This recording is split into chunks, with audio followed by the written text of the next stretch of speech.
Stage 1, the interrogation room. You're sitting in a plastic chair in a beige room. The detective sets a cup of coffee in front of you. He says you can leave whenever you want.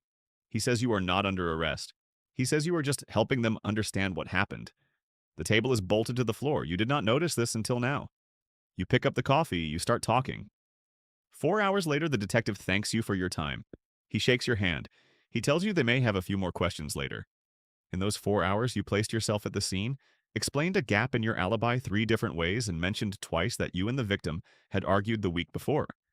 You did not lie. You told the truth. This is the mistake. Your mother is in the waiting room. She drove 2 hours to be here. She brought a sandwich in a paper bag because she didn't know how long it would take. When you walk out, she looks at your face and asks if everything is okay. You tell her yes. You tell her you just answered a few questions.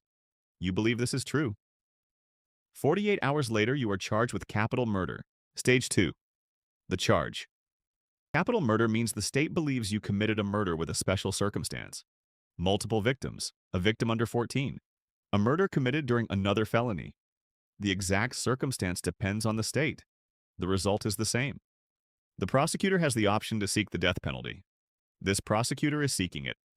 You are assigned a public defender. He has 142 other cases. He meets with you for 4 hours total before the trial begins. He is not a bad man. He is a man with 142 cases and 24 hours in a day and a system that was never designed to give you enough of his time. In 2023, the average public defender in America carried a caseload of 413 cases per year. The American Bar Association recommends a maximum of 150. Nobody enforces this. Your mother hires a private attorney with the money she has been saving for 18 years. The retainer alone is $40,000. She does not tell you this until after the trial. Oh, you find out when you call home and she is not there because she took a second job. You will think about that sandwich in the paper bag for the rest of your life, which is longer than you expect and shorter than you hoped. Stage 3. The trial. Trial lasts 9 days. You sit at the defense table in a borrowed suit and watch 12 strangers decide whether you live or die. The prosecutor uses the word monster twice in the opening statement. Your lawyer objects once. The judge overrules. You have been told not to show emotion, you sit still. Later, 3 jurors will say your stillness seemed like a lack of remorse. You were following instructions. Nobody will care about this distinction. The jury deliberates for 6 hours. They come back before dinner. Guilty. The penalty phase begins the next morning. The prosecution calls the victims' families to the stand. A mother describes what her life has been since the night you are convicted of taking her son. She speaks for 40 minutes. The courtroom is completely silent. You listen to every word. You are not allowed to look away. In the gallery behind you, your mother is doing the same thing. 2 mothers in the same room on opposite sides of the same case. You think about this once and then you stop because there is nowhere to put it. Your lawyer calls 2 witnesses, a childhood neighbor, a psychologist who spent 3 hours with you and charges $400 an hour. The prosecutor spends 30 minutes discrediting his methodology. Your lawyer does not re-examine. The jury recommends death. The judge accepts. He reads it from a piece of paper without looking up. You are transported back to county jail. You eat a sandwich from a vending machine. You lie on a cot and try to understand what just happened to the rest of your life. You cannot understand it. This is normal. It takes longer than one night. Stage 4. The cell. You arrive on death row 6 weeks later. There are currently around 2,000 people on death row in the United States. You are now one of them.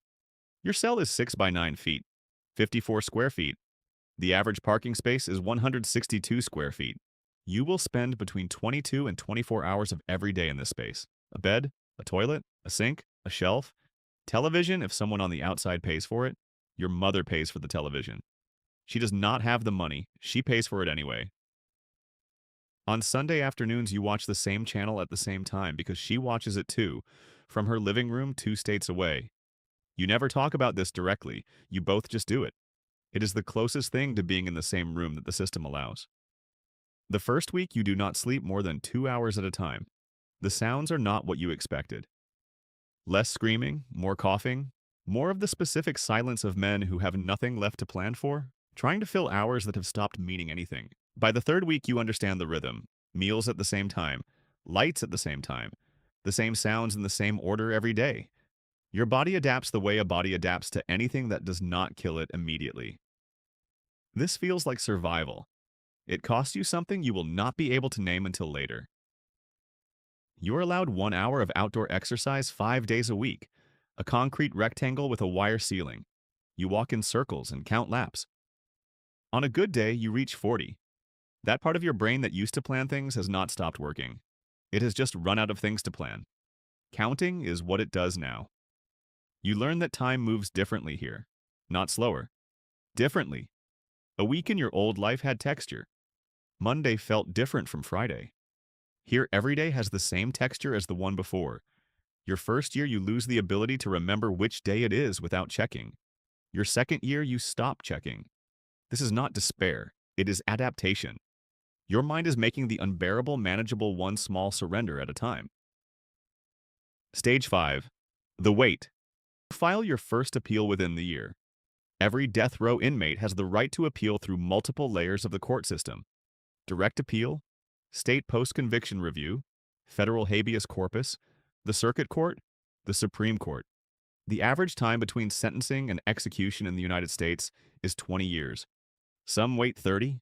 Some die of natural causes before the state gets to them. You are 28 years old. You do the math. Your attorney files a brief. You wait. The court schedules a hearing. You wait. The ruling comes back denied. Your attorney files the next one. The waiting is not passive. It is active and total. Every hour is one in which the answer is still unknown, and unknown contains both outcomes. Some men say the waiting is worse than the execution would be. You understand this in theory. You are not ready to believe it yet. Since 1973, more than 190 people on death row in the United States have been exonerated and released. You know this number. You have known it since your second year. You turn it over in your head the way the man 2 cells down turns his tomato seeds. 190 people who sat where you are sitting and were wrong about what came next. You learn the men around you, not by choice, by proximity. The man 2 cells down has been here 19 years. He grows tomatoes in a plastic cup on his window ledge. He gives them away when they ripen because he does not want them. He just wanted to grow something. Nobody talks about their case. This is a rule no one wrote down. Everyone understands it. 11 years in, your attorney finds something. A witness who testified against you has given a new statement. She felt pressured by the detective during the original interrogation. The detective who set the coffee in front of you and said you could leave whenever you wanted. Your attorney files a claim of prosecutorial misconduct. The state court denies it in 4 months. The federal court takes 2 years to schedule a hearing. The hearing lasts 1 day. Your attorney calls you in the tone you have learned to read. Denied. You call your mother that evening. You do not tell her about the ruling. You ask about the neighbor's dog. You ask about the weather. She knows. She asks anyway. You talk for 40 minutes about nothing. This is the only gift you have left to give her. Stage 6. The date. Your execution date is set for the first time on year 14. 14 months away. 425 days. You calculate this the night the notice arrives. The notice changes the quality of the waiting. Before, the waiting was general. Now it has an endpoint. You count the days without meaning to. You tell yourself to stop. You count them again. Your attorney files an emergency stay. The court grants it 3 weeks before the date. You receive the news on a Tuesday afternoon. You sit on the edge of your bed and feel the 425 days expand again into something without a visible end. You are not sure if what you feel is relief. You call your mother. She picks up before the second ring. She has been waiting by the phone for 3 weeks. When you tell her she does not say anything for a long time, then she says she knew. You both know she did not know. You let her have it. It costs you nothing and it is the only thing you have. Year 18. Your final appeal is denied by the Supreme Court. They do not explain why. 1 sentence, your attorney calls, you listen. You ask 2 questions, you hang up. The man 2 cells down is tending his tomatoes. You can hear the small sounds of it. You have been here 18 years. You know the sound of everything within 40 feet of you. The new date arrives 7 weeks later. Stage 7. The last 30 days. The final 30 days are different from everything that came before. You are moved to a cell closer to the execution chamber. More visits are allowed. Your mother comes every week. Through glass, you press your hand against it. She presses back. She is older than you have let yourself notice during the Sunday television ritual. You notice now. There are no words for what passes through glass. Language was built for a world where this does not happen. You try anyway. You both try anyway. A chaplain visits every day. He has done this for 23 years. He has sat with 61 people in their last 30 days. You ask him once if it gets easier. He thinks about it for a long time. He says no, but it gets quieter. Your last meal. A cheeseburger, french fries, a Coke, a slice of pecan pie. You eat most of it, not all of it. The night before, the chaplain sits with you from 8 in the evening until they come. Yet you talk about things that have nothing to do with what is happening. Baseball. The first time you saw the ocean. The tomatoes 2 cells down. You are grateful in a way you cannot put into words. You try anyway. The chaplain writes them down. He has done this for every one of the 61. He will do it again after you. Stage 8.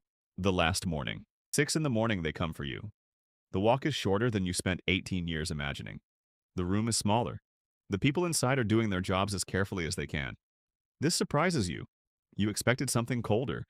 The last thing you see is the ceiling. Somewhere in America right now, a jury is filing back into a courtroom. It's 12 people who left their lives for 9 days to look at evidence and make a decision. One of them will think about it every day for the rest of their life. They do not know yet which one.